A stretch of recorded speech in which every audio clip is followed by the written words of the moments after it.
Good evening and thank you for joining us. Our top story this evening, a local grand jury has added 4 unclassified felony charges to the criminal indictment of 68-year-old accused rapist, his name Dennis Gentleman. In addition to 3 counts of second-degree sexual assault, Gentleman now faces 4 counts of sexual assault in the first degree. Each first-degree offense carries a maximum 99-year jail term. According to Alaska State Troopers, they were notified of the alleged offenses by Adult Protective Service officials last month. Court records say the 21-year-old alleged victim is said to suffer from fetal alcohol syndrome and is, in their words, very low functioning. Records say Gentleman assaulted the woman from June 1st until July 31st of this year, and some of the alleged incidents were witnessed by Gentleman's daughter. Earlier today, Alaska State Troopers identified individuals involved in yesterday's 3-vehicle accident at Holmes Road and Dennis Road. Troopers say a 1983 Dodge SUV was being towed by a 2012 Dodge pickup truck when the pickup had engine troubles and stopped in the eastbound lane of Holmes Road at the intersection of Dennis Road. The driver, 31-year-old Nathan Ball of North Pole, went to the back of his vehicle to check the tow chain and was standing in between the 2 vehicles. They say another vehicle, driven by 43-year-old Jeffrey Garlow of Fairbanks, was traveling eastbound on Holmes Road and rear-ended the vehicle being towed. Ball was transported to Fairbanks Memorial Hospital after he sustained a crush injury to his leg from being pinned between the 2 vehicles. The Alaska Energy Authority has submitted a plan for 2 years of environmental work on the proposed multi-billion-dollar Susitna-Watana hydroelectric project. The AEA formally submitted its revised study plan to the Federal Energy Regulatory Commission, which oversees non-federal hydroelectric power projects.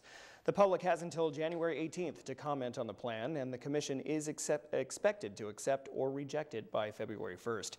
Now, Governor Sean Parnell hailed submission of the plan as a milestone toward building the dam and power generating system aimed at providing renewable energy for much of the state's population. Well, the Sandy Hook shooting sparked a national debate about guns and gun laws, and Alaska has one of the most liberal gun laws in the country. It's one of 4 states that don't require a permit for carrying a concealed weapon. Even though permits are not required, about 1,500 people apply for them each year, mostly because they want to make sure they can carry their guns across state lines. You do have to be 21 to apply for the permit, and if you have a felony conviction or 2 or more Class A misdemeanors in the last 6 years, you can't get a permit. If you buy a gun in Alaska, though, you must go through the FBI National Instant Check System, where all the background checks for Alaska are processed. A legislative aide has resigned because of ethics violations involving an anti-Islam organization. The Legislative Ethics Committee ruled that Karen Sawyer, an aide to Representative Shelley Hughes of Palmer, had failed to disclose that she was a board member of the organization Stop Islamization of America, and that she allowed the director of that organization to use state facilities when she was a staffer for the late Carl Gatto, who died while in office and was replaced by Hughes. The committee recommended that Sawyer not be employed by the legislature in the future. Gatto introduced House Bill 88, which, had it passed, would have banned Islamic Sharia law in Alaska. The Boston's franchise in Fairbanks is pledging to donate a portion of its proceeds to Team USO. The pledge comes a week after the gourmet pizza franchise came under scrutiny when its manager posted on his personal Facebook page a statement criticizing members of the military who constantly expect discounts. The manager's posting did not mention Boston's, but it went viral and angered some local residents. Both the local franchise and the company's headquarters in Dallas disavowed the manager's comments. The franchise reportedly plans to donate 10% from the sales of gourmet pizzas and flatbreads through the end of 2012 to Team USO, which is a military support organization. The restaurant already offers a 10% discount to active and retired military personnel. And time now to visit with Mike Schultz. He joins us now with our first look at weather. Mike.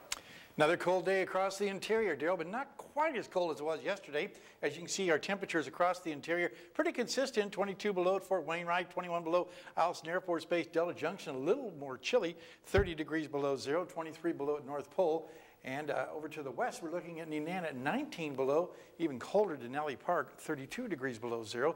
Temperatures might warm a little bit in the next couple days, but even better chance of warmer temperatures over the weekend. We'll talk more about that and talk about a big snowstorm for the lower 48, all with the weather later on. Back to you, Daryl. Very well. Thank you, Mike. Now, when we come back, a Tok trapper survives an apparent wolf attack. Also, the Blood Bank of Alaska is looking for donors this holiday season. Those stories are next. Stay with us. This edition of the Fairbanks Evening News is brought to you by First National Bank of Alaska, where Alaska's dreams grow. And by Nissan, innovation that excites.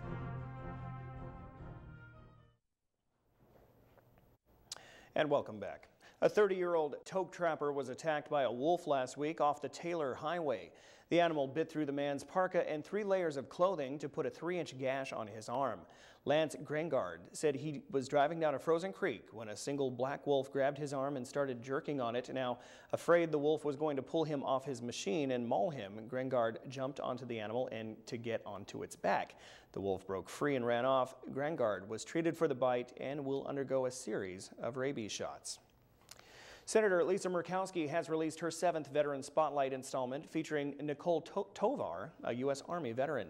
Tovar served as a nurse in the Baghdad Green Zone and continues her service in the U.S. Army Reserves. She grew up in Palmer, Alaska, and joined the Army as soon as she turned 18. After completing basic training, Tovar continued her Army training to become a licensed practical nurse. She deployed to Iraq in 2004 and served at a combat support hospital. She says a lot of people have misconceptions that veterans suffer from post-traumatic stress or other emotional issues that make them unable to function. Even if we are suffering from PTS, we're not this broken person. You know, you have a generation of young, highly trained professionals coming up that can take on anything you ask. So you shouldn't be scared to have us. You should be happy to have us in your organization, whatever it is, because we're used to doing whatever job's asked of us. If it can get $1,000 in donations, the Downtown Association of Fairbanks plans to bring back the annual fireworks show at 7:30 p.m. Friday. It's raising money through the social funding platform Kickstarter. At last count, they had raised over $600 with more promised. The association canceled the event last year. Now, many schools around the area have been hosting holiday concerts. One school had to cancel their originally scheduled date because of the big snow last week. Wood River Elementary hosted parents and children today with a Christmas concert that was a combination of Christmas songs from around the world, but also some of the other holidays and standards. Kindergarten through 3rd grade showed off their prettiest dresses and sporty ties, along with musical instruments, talents to provide an entertaining display of holiday music to a standing room only audience. We try to include songs about all the different kinds of lights you see this time of year. Hanukkah lights, candles, Christmas tree lights, the light from Rudolph's red nose, our northern lights in the sky, and the light of the solstice, hoping that it comes back after such a cold, dark time. The holiday season is well underway in interior Alaska. As travel plans and holiday events are determined, the Blood Bank of Alaska wants to remind all that this is one of their slowest months of the year and they could use your help. More now in this week's Health Report. The holiday season is here, and historically, donations to Blood Bank of Alaska are low as donors are in short supply. During the holidays, we are in need the most for blood donations just because people are out traveling. It's the colder around this time. People don't want to come in, and with all the travel and traffic, blood usage is up. Summer months are also slower for donations. Blood Bank of Alaska usually has fun promotions or incentives during these times to help increase donations. Currently, right now, through the end of December, we have coffee cups that we're offering to donors that come in. And then from now until the end of the month as well, we have Great Alaska Pizza Company coupons that we're handing out. Blood product donation is relatively easy these days, and blood bank officials hope potential donors will come in during the holiday season. If they're interested in donating, the process only takes 30 to 45 minutes. There's 46 questions that have to be answered and some donor educational material to read through, and that's just to ensure the safety of the donor donating and then the potential recipient. If you are considering blood product donation, stop by the Fairbanks office of Blood Bank of Alaska at 3010 Airport Way or give them a call at 456-5645. The Health Report is brought to you by the Ear, Nose, and Throat Clinic, located in the Medical Dental Arts Building. Call 456-7768. Joe Cook joins us now, and it's not often we talk about basketball up on the hill and blowout in the same sentence, but that's what happened, huh? Yeah, it was something. The men's and women's basketball teams, they got some big wins last night. Their margin of victory was something to behold. We'll go up the hill for that and much more coming up in sports next.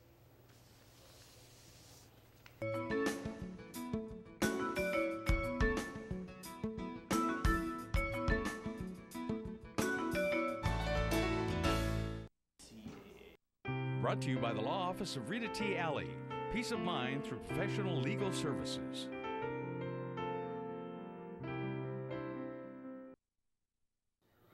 Hello, Interior Alaska. Joe Cook here. Once again, the sports seat for you on a terrific Tuesday. Hope your day is going well. Right now, we're going to get into some sports. First off tonight, the rivalry between West Valley and Lathrop continued on the wrestling mat this past Saturday. Unlike the Wolfpack hockey team, who beat Lathrop on Friday night, the wrestling team fell a little short. In this Mid-Alaska Conference dual meet, the Malamutes came away with a 50-32 win over their rivals, after Wyatt Owens and Jack Godin won their matches for the Wolfpack, giving them an 8-3 lead. The Malamutes took the next 5. At 152 pounds, Lathrop Sam Zimmerman got the 17-1 technical fall over Oliver Rogers. Jeff Simmons, Cody Werman, Joe Dickerson, and Jacob Wharton and Ben Bennett got pins for Lathrop. Next up for wrestling in the area is the John Tobin Invitational on January 4th at North Pole High School. Going to women's college basketball now, and the Nanack women's basketball team, they win their first game of the year. They get off the schneid against Dallas Christian College in a major way, winning 96-50. It's the most points the Nanack scored in a win since 2007. You wouldn't think the score would end up like that, given that it was just a 3-point game in favor of the Nanacks with under 4 minutes to go in the first half, but UAF closed the half on a 15-3 run to go into halftime, 48-33. The Nanacks tightened up their defense and held Dallas Christian to just 17 points on 20% shooting in the second half. The Nooks had 6 players in double figures, led by April Foots with 16 points. Marissa Otoric had 14 points, a career high for her. She was 4 of 8 from 3. Taylor Altenberg also chipped in 14 points. The Nanacks out-rebounded the Crusaders by 23 and forced 27 turnovers and dominated inside, scoring 60 points in the paint. Dallas Christian just had 16. The Nanacks are now 1-7 on the year, and they play the Crusaders again tonight, and we'll see if the Nanacks will get their first consecutive victories of the season before the holiday break, and we'll have more on that tomorrow. It's been a challenge so far this season, but you know we got good kids and they're working hard. But you know with so many, it's hard to find the group that's working best. So we put a lot of them in there today to see what would happen, and we came out second half just wanted intensity. That's really what we wanted, and that's what we got. So I'm proud of them for that effort. She's been really supportive in wanting us to pick ourselves up and not look back, just to go from where we are and to forget about our losses and just keep going. Feels really good, especially after 7 rough games, to get a blowout to this team or a good lead. We started off kind of rough, but we're able to pick ourselves up and finish really strong. And now the Nanack's men's basketball team, they continued the onslaught against their opponent. It was a basketball clinic. It was a game early on with Zach Nawab up 4-0, then Eric Mendoza, he would hit a 3 for the Lions, and that as close as Multnomah would get. Sergei Putsar, he answered with a 3 of his own. Putsar finished with 11 points and 16 boards. Pat Voot nailed a 3 as well. The Nanacks led 48-20 at the half, and then they scored 76 points in the second half. The final was 124-59. The last time the Nooks scored 100 points was back in 2009. Check out these numbers. 12 Nanack players saw the floor, and 11 of those players scored. 7 Nanacks scored in double figures. The Nanacks shot a hot 56% from the field, 64% in the second half. They also went 16 of 33 from beyond the arc. Their largest lead was by 65. The Nooks cleaned the glass like Windex with 64 rebounds. The Lions only had 33. Dominic Brinson, he had a game-high 22 points, and Stephen Tietze had 20 as well. To sum it up, the 124-59 victory, Brinson said it was a nice win. Because we really work on that in practice, just passing the ball and extra passes, and so I think everybody executed today, and it was a really nice win for the team. I was excited to watch the bench players play and see them get some minutes, so it was nice. Yeah, it's the most points I've ever had in my college career, so it was nice to see that. Wow, and that'll wrap up Things for Sports on this Tuesday night. Thanks for rocking with me for a little while. You can always catch more KTVF 11 sports coverage online at webcenter11.com and our YouTube channel, KTVF 11 Sports. And as a remember, follow us on Twitter at KTVF 11 Sports and at KTVF Joe Cook for your sports updates. Stay cool, Alaska. Mike Schultz has your full weather forecast coming up next. We'll catch you next time. Well, guys, it has been warming up a little bit during the day. In fact, temperatures are actually warmer than they were this afternoon. Really? That's good to see, yeah. Yeah. In fact, 22 below. 22. Those of little faith, right? Right. Let's go out to the airport and see what's going on as far as the temperature is concerned. It is 22 below. That is our high for the day. The low last night, 48 degrees below zero. And as far as the records go, 42 in 1935. It was 54 below in 1933. The sunrise this morning was at 10:57. The sun set this afternoon at 2:41, giving us 3 hours and 43 minutes of daylight, a loss of about 1 minute from yesterday. We do have an air quality to pass along to you. Air quality alert through Friday from 5 o'clock. Fairbanks is unhealthy. North Pole, very unhealthy. So if you're having trouble breathing, you can understand why.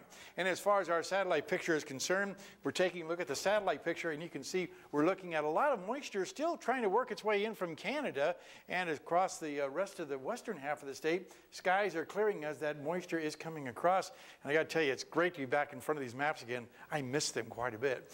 And here's what's going on as far as the rest of the state is concerned. A little bit of snow at Barrow, 0 degrees there. Some snow around Kodiak Island. In fact, they had blizzard warnings this afternoon around Kodiak. Cold Bay at 27 degrees.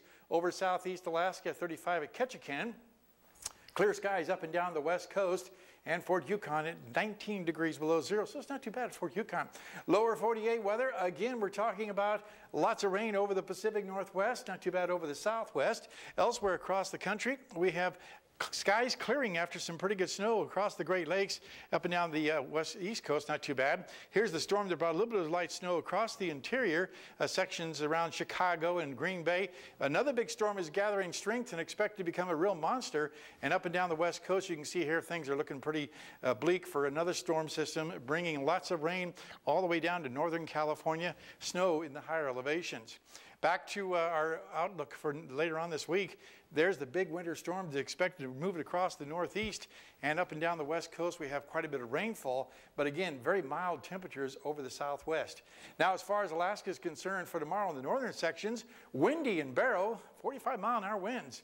Mostly sunny skies and severe cold with ice fog at Fort Yukon, and normal will be partly cloudy skies. Here in the interior, we'll be looking again mostly cloudy in Fairbanks, increasing clouds for Denali Park, and over southeast Alaska, winds also expected in the Juneau area with mixed rain and snow showers for Ketchikan.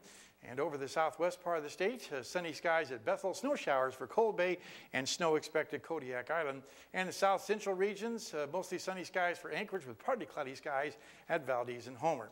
Well, once again, time for our kids' weather, and this week we're talking with the kids from Nordale Elementary School. Tonight, a young lady has a picture of a very bad storm. Hi, I'm Katie. I'm in Mr. Harrison's 5th grade class here at Nordale, and this is my weather picture. This is about when I lived in South Carolina and the lightning storm was so bad that it knocked the power out for 2 weeks. And we had to stay downstairs because upstairs it was getting really hot, so we had to stay down there. And thank you, Katie. And tomorrow night, we're going to have, once again, a young man here with a question about the cold temperatures. Here's your forecast for the remainder of the night. As you can see, looking at foggy conditions to continue, 36 for the overnight low, and severe cold will continue tomorrow. 22 below for fog, early becoming partly cloudy and not as cold. And the extended forecast, not looking too bad again. Temperatures looking a little bit warmer toward the weekend. In fact, we're looking at temperatures rising to 15 below, which is, it doesn't sound that great, but it's better than 20 or 30 below. And overnight lows will also be 20 below. And Saturday, we start getting that daylight back, and that's worth getting somewhat excited about. Yeah, not too terrible, Joe. What are you thinking so far? I don't know. You've just run out of descriptor words for that. I hear you. I understand. All right. Thank you, Mike. Now, that will wrap up this edition of the Fairbanks Evening News. As always, we are glad you could join us. Tonight on NBC Nightly News, NBC's Richard Engel and his team are free after a dramatic ordeal in Syria. Their story in their own words. That's next with Brian Williams. A reminder for all of our news, go to webcenter11.com. You can also find us on Facebook. Okay, it's now more from the Wood River Elementary Holiday Concert. From all of us here at the News Center, we hope you have a great night. Good night.